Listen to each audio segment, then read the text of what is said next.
அன்பானவர்களே, அன்பு வணக்கங்கள். நாம் விடுகின்ற மூச்சுக்கும் சுவாசத்திற்கும் நம்முடைய ஆயுளுக்கும் ஒரு நெருங்கிய ரகசிய தொடர்பு இருக்கிறது. இது உங்களுக்கு தெரியுமோ தெரியாதோ, இறைவன் நம்மை படைக்கும் போதே நம்முடைய ஆயுளை நிர்ணயித்துதான் படைக்கிறான். எல்லா உயிரினங்களுக்கும் ஒரு லைஃப் காலம், வாழும் காலம் அவன் தீர்மானிச்சுட்டான். அந்த தீர்மானத்தின்படிதான் எல்லா உயிரினங்களையும் அவன் படைக்கிறான். அவனுடைய விதியில லால எந்த விதமான மாற்றமும் கிடையவே கிடையாது. ஒன்ஸ் ஒரு முறை ஃபிக்ஸ் பண்ணதுதான். ஆனா அவனுடைய அந்த விதிப்படி மனிதனை தவிர எல்லா உயிரினங்களும் சரியாக வாழ்ந்து இறந்து போகிறது. இந்த விதி என்பது, ஆயுள் என்பது, நம்முடைய லைஃப் என்பது நாம் அவன் செய்திருக்கின்ற அந்த கணக்குப்படி வாழ்ந்தால் போதும். அப்ப அதை எதில் வச்சிருக்கிறான்? அந்த சூக்குமத்தை, அந்த ரகசியத்தை எதில் வச்சிருக்கிறான் அண்ணா? நாம் விடும் சுவாசத்தில், மூச்சில் தான் வச்சிருக்கிறோம். ஒவ்வொரு உயிரினத்திற்கும் இத்தனை வருஷம் நீ வாழலான்னு வச்சிருக்கிறது அந்த சுவாச கணக்கை வைத்துதான் அதை வச்சிருக்கிறோம். ஒவ்வொரு உயிரினங்களுக்கும் எவ்வளவு காலம் அவை வாழும் என்பதற்கு வயது அவன் பிக்ஸ் பண்ணியிருக்கிறான். அப்ப அது விடுகின்ற மூச்சு கணக்க நம்ம மிக உன்னிப்பா பார்க்கணும். அது நம்முடைய சுவாசம் என்பது உள்ளே இழுத்து வெளியே விடுவது சுவாசம் இல்லையா? இத பிரீத்திங்னு சொல்றோம். ஒரு முயலானது ஒரு நிமிடத்திற்கு 40 முறை அது தன்னுடைய சுவாசத்தை செய்கிறது. அதனுடைய லைஃப் எத்தனை வருஷம்னா 7 ஆண்டுகள் தான். சரி, அதுக்கு அடுத்தது ஒரு நாயானது சுவாசத்தை எத்தனை முறை இழுத்து விடுகிறது என்று பார்த்தால் 30 முறை. அதனுடைய லைஃப் பார்த்தீங்கன்னா ஒரு 15 ஆண்டுகள் தான். மனிதன் சுவாசத்தை நிமிடத்திற்கு 15 முறைத்தான் விட வேண்டும். அதுதான் ரகசியமே இருக்கு. அப்படி அவன் நிமிடத்திற்கு 15 முறை அவன் இழுத்து விட்டா அவனுடைய ஆயுள் 120 ஆண்டுகள் என்று கணக்கிடப்பட்டு இருக்கிறது. நிமிடத்திற்கு 15, ஒரு மணி நேரத்துக்கு 900, 24 hours per டேக்கு 21,600 மூச்சு. இதுதான் அவன் விடணும். இன்னும் பார்த்தீங்கன்னா மனிதனை கூட அதிகமான ஆண்டுகள் வாழ்கின்ற உயிரினங்களும் இருக்கிறது. யானை நிமிடத்திற்கு 12 முறை அது மூச்சை இழுத்து விடுகிறது. அது 100 வருஷம் வாழும். அது என்ன சொல்றாங்க?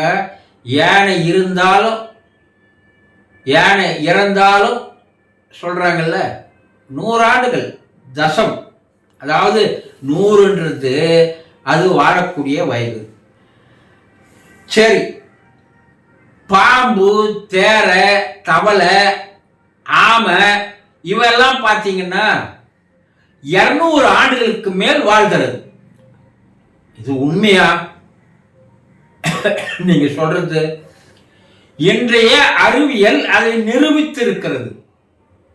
ரீசெண்டா நீங்க தொலைக்காட்சியில் பார்த்துருப்பீங்க. ஒரு ஆமைக்கு 190 வயசு ஆனதுன்னு சொல்கிறார்கள், காட்டுகிறாங்க அந்த ஆமை. அது இன்னும் வாழும், 200 ஆண்டுகளுக்கு மேலும் வாழும். ஒரு பாம்பு, ஒரு தேரை, ஒரு ஆமை, இவையெல்லாம் 200 ஆண்டுகளுக்கு மேல் வாழும். இதெல்லாம் மூச்சு நிமிடத்துக்கு எவ்வளவு விடுதுன்னா 8 இல்லை 5 இல்லை 3. அதனால அது 200 ஆண்டுகளுக்கு மேல் வாழ்கிறது. அப்ப மனிதனுடைய மூச்சிற்கும் அவனுடைய ஆயுளுக்கும் ஒரு நெருங்கிய உறவு இருக்கிறது, கணக்கு இருக்குது. நம்முடைய ஜாதகத்தில் எடுத்து பார்த்தீங்கன்னா அதுல ஆயுள் கண்டம்னு ஒண்ணு இருக்கும். இந்த ஆயுள் கண்டத்துல நம்ம இத்தனை வயசு வரைக்கும் வாழ்வோம்னு எழுதி வச்சிருப்பான். ஒருத்த அவன் ஜாதகத்தை பார்த்தான்னாலும் கொஞ்சம் வாழ்க்கையை மாத்திக்குவான், எழுதுந்தோடு சரி. அதுக்கப்புறம் அந்த ஆயுள் கண்டத்தை எவனுமே பார்க்கறது இல்லை. அதுல 80 ஆண்டு காலம்னு இருக்கும். இவன் 60 வயதிலேயே இறந்து போய் விடுவான்.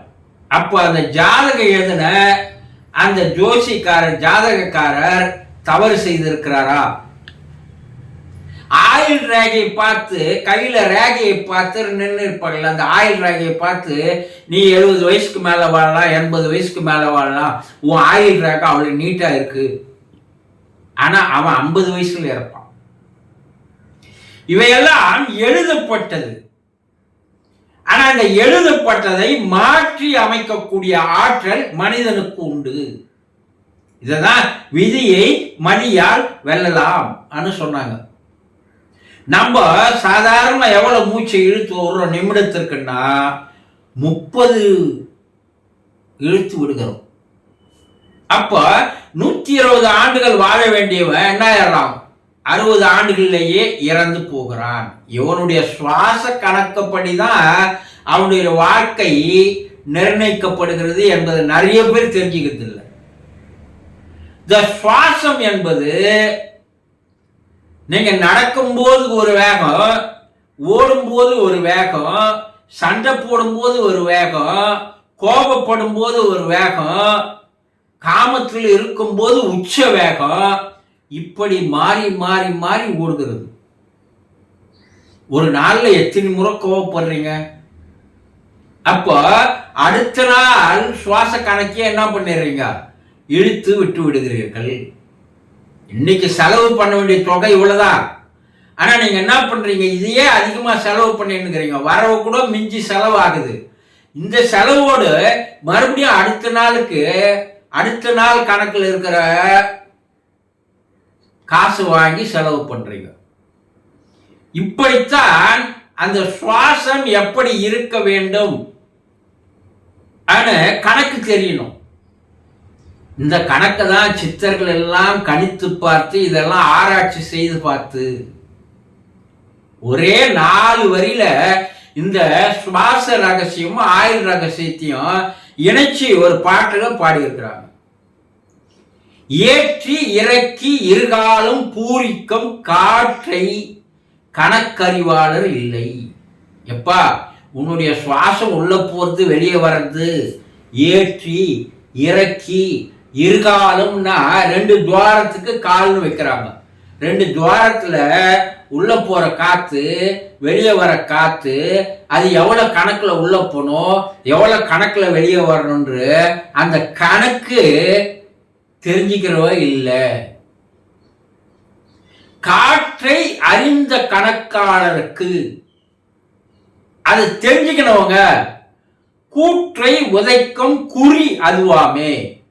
யமனியை எட்டி உதைக்கக்கூடிய ஒரு ஆயுதம் எதுன்னா அதுதான். அப்ப யமன் உங்ககிட்ட அவ்வளவு எளிதா வரமாட்டான் என்பதை 4 வரியில விளக்கமா எடுத்து கூறியிருக்கிறாங்க.